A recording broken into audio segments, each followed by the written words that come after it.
Bonjour à tous, on se retrouve pour un nouveau guide d'achat sur la chaîne Texama, cette fois-ci pour un guide d'achat de souris. Je pense que c'est un sujet assez important et en plus les souris c'est quelque chose que les gens ignorent souvent en mode on va juste prendre la moins chère possible, la plus cheap et au final une souris ça aide quand même à, bon pas être un pro PGM ou autre chose, mais ça aide à être un petit peu meilleur dans les jeux, c'est plus agréable aussi à utiliser. Si vous faites beaucoup de bureautique ou vous travaillez sur un ordinateur, vous faites de la conception 3D ou autre chose, ça peut être vraiment bien d'avoir une bonne souris. Du coup, on va traiter à peu près tous les budgets, toutes les utilisations. Donc, on va partir de la plus petite souris, la plus bête possible, en passant par des souris sans fil bureautique, en passant par des bonnes souris filaires, si vous voulez faire de la conception 3D ou autre chose, en allant jusqu'à des souris gaming complètement overkill. Comme ça, il y en aura pour tout le monde et à peu près tous les budgets. Je suis pratiquement sûr que vous trouvez votre bonheur. Alors moi, de mon côté, je vais montrer les souris sur LDLC. Vous aurez des liens LDLC, mais vous achetez là où vous voulez. Vous pourrez certainement trouver moins cher.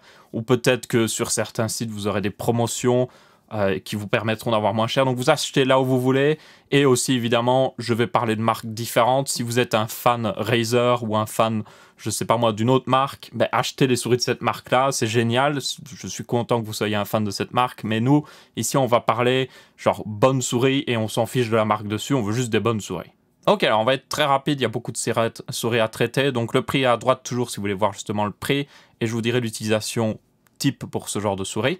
Donc on va commencer par une souris filaire de chez Microsoft, c'est la Optical Mouse 500 de Microsoft, c'est une souris basique, 10 €, mais Microsoft se débrouille très bien pour faire des souris justement basiques, elles sont excellentes à chaque fois, les capteurs sont très bons, donc vous ne vous trompez vraiment pas à prendre ce genre de souris. Il y a aussi une basique un petit peu plus grande parce que celle-là c'est plutôt une version compacte, donc c'est plus peut-être pour ceux qui voudraient utiliser sur un ordinateur portable et qui veulent le mettre dans leur sac.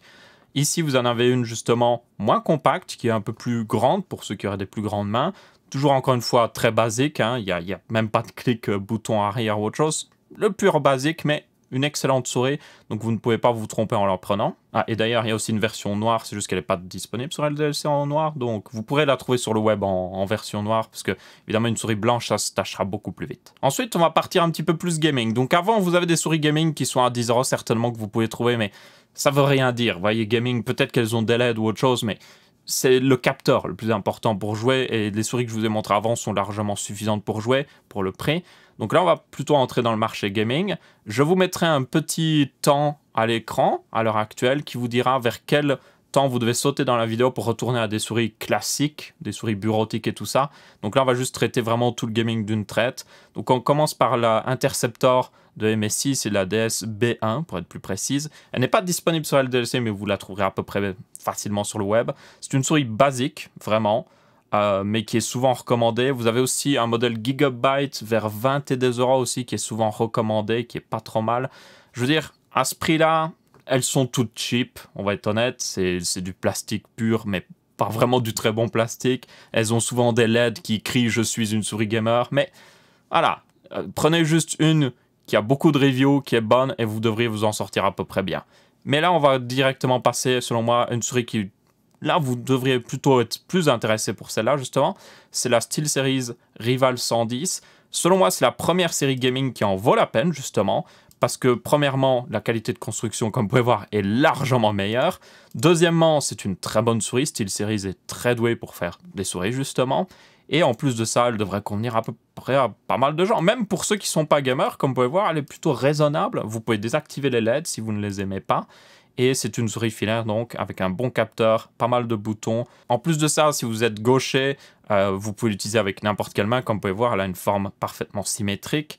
Donc franchement, vous ne vous trompez pas à prendre cette souris. C'est vraiment celle que je vous recommande en premier. Vraiment, si vous pouvez monter jusqu'à 30 €, ça vaut vraiment la peine. Et il y a certainement moyen de l'avoir moins cher sur d'autres sites. Ensuite, on saute directement vers la Logitech G402. Qui est une excellente souris encore une fois pour le gaming. Elle a tout ce qu'il faut encore. Elle est par contre pas, vous voyez, symétrique ici, donc c'est vraiment une souris pour droitier. Donc il faudra en tenir compte.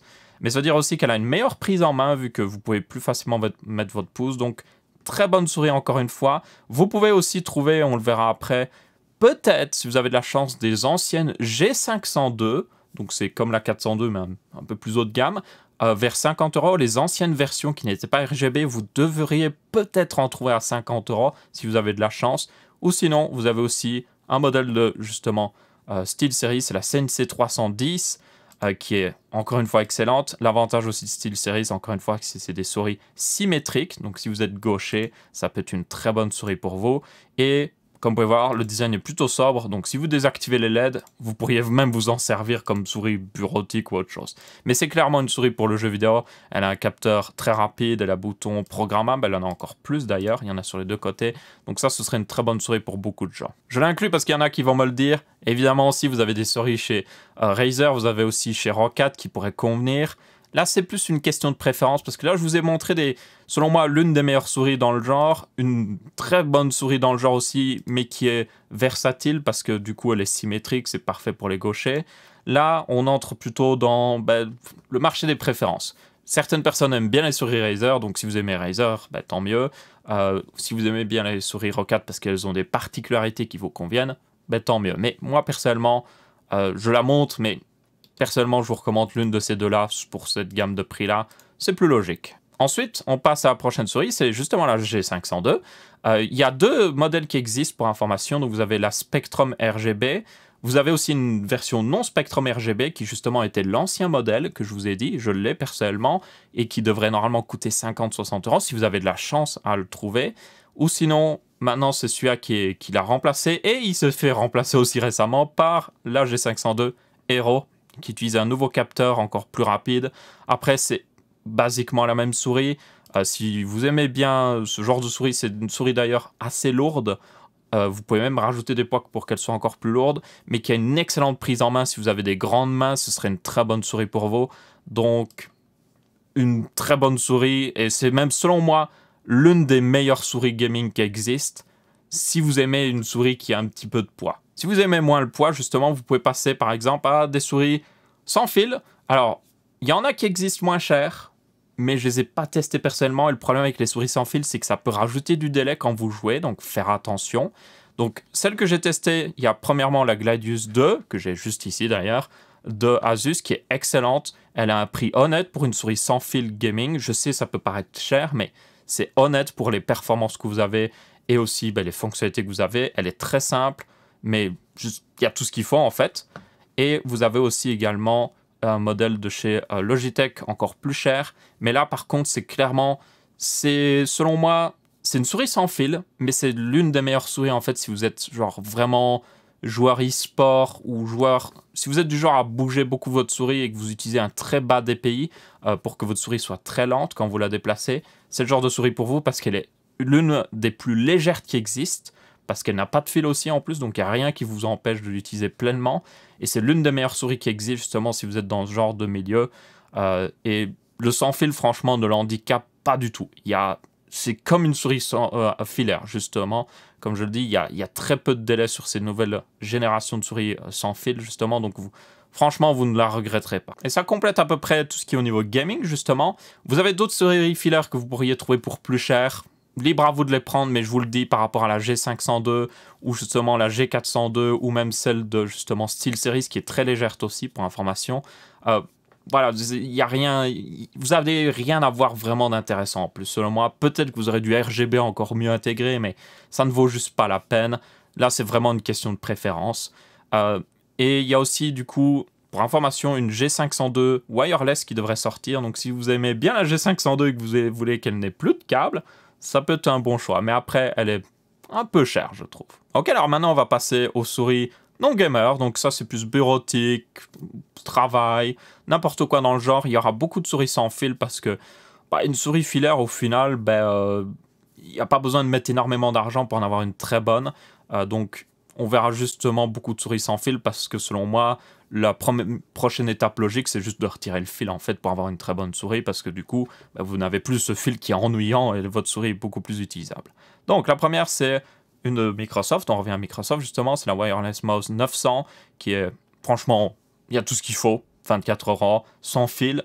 Vous vous trompez pas avec ce genre de souris, elle est assez basique. Elle est un peu petite pour information, donc vous avez éventuellement aussi d'ailleurs un modèle encore plus petit pour ceux qui voudraient, qui sont très nomades, qui ont peut-être un petit ordinateur portable, autre chose, et qui veulent quand même une souris. Ça peut être un très bon choix pour vous. C'est la Wireless Mouse 4000 ici, qui est encore plus petite du coup. Elle a aussi un bouton quand même sur le côté, ce qui peut être pratique dans certains cas. Ensuite, on passe, toujours au niveau évolution prix, à la Microsoft Classic Intel Mouse qui est, franchement, selon moi, l'une des meilleures souris avec fil pour la bureautique qui existe. C'est un... Vous l'avez déjà vu forcément quelque part, j'en suis sûr et certain, vous avez déjà vu forcément cette souris quelque part. Elle est mythique, vraiment, elle existe depuis des dizaines, enfin pas peut-être des dizaines d'années, quoique si elle existe depuis plus d'une dizaine d'années, et elle est franchement excellente. Il n'y a rien à dire sur cette souris. C'est pas une souris pour le jeu vidéo, mais vous pourriez jouer avec si vous le voulez vraiment. Mais par contre, si vous êtes en mode pur bureautique, franchement, et que vous voulez une souris avec fil, c'est franchement la meilleure souris que vous pourriez prendre. Au-dessus, ça sert à rien. Juste, vraiment, vous pouvez prendre des souris plus chères, mais ça vous servira à rien. Et ensuite, on passe directement à un budget beaucoup plus élevé, vous allez me dire, mais honnêtement, s'il vous faut vraiment une petite souris sans fil, vous prenez celle à 20-30 euros. S'il vous faut une souris filaire, je vous ai montré celle à 30 euros qui est excellente. Et du coup, le prochain choix logique, c'est si vous avez vraiment plus de budget pour une très bonne souris, ben là, on arrive dans ce marché-là. Et vous avez notamment la Logitech MX Master qui est... C'est une souris extrêmement recommandée dans le milieu. Elle est juste excellente. C'est une souris sans fil. Elle a une double molette, comme vous pouvez voir. Il y a une molette ici sur le côté, ce qui est excellent justement pour plus tout ce qui est productif, bureautique et tout ça. Franchement, vous ne pouvez pas vous tromper en prenant une souris pareille. Vous pourriez jouer un petit peu avec, il n'y a aucun problème, mais tenez compte que ça reste une souris sans fil plus bureautique. Elle est surtout là pour ses fonctionnalités et aussi son ergonomie. Elle est assez ergonomique, comme vous pouvez voir. Donc ouais, excellente. Il existe aussi une version Anywhere, qui est en fait une version plus petite, tout simplement, comme vous pouvez voir, plus compacte, pour ceux qui, justement, aiment beaucoup se déplacer. Il me semble qu'elle supporte aussi, d'ailleurs, le Bluetooth, plus son capteur sans fil, et vous pouvez, voilà, switcher vers différents, d'ailleurs, périphériques, ce qui est plutôt pratique. Donc, vous pouvez soit switcher vers justement, le capteur qui est fourni avec, ou alors vous pouvez switcher vers le Bluetooth. Donc, si vous voulez vous connecter à différents appareils en même temps, ça peut être le cas. Et elle est juste genre... Encore une fois, elle est très bonne, quoi, il n'y a rien à dire. Et puis, pour ceux qui ont vraiment le budget, vous avez la MX Master 2S, qui est une version 2.0 en quelque sorte, qui est très similaire à la première MX Master, on va être très honnête. Je veux dire, ça se ressemble comme deux gouttes d'eau, mais elle est, voilà, elle est update, elle est un petit peu meilleure. Ils ont corrigé les défauts de la première, même si la première n'avait très peu de défauts. Elle est excellente encore une fois, mais personnellement, je vous recommanderais vraiment en filaire celle-là et en sans fil celle-là. C'est les deux meilleures qui existent d'un point de vue pure bureautique, production. Surtout celle-là avec sa molette sur le côté est juste excellente. Donc vous ne vous tromperez pas en les prenant.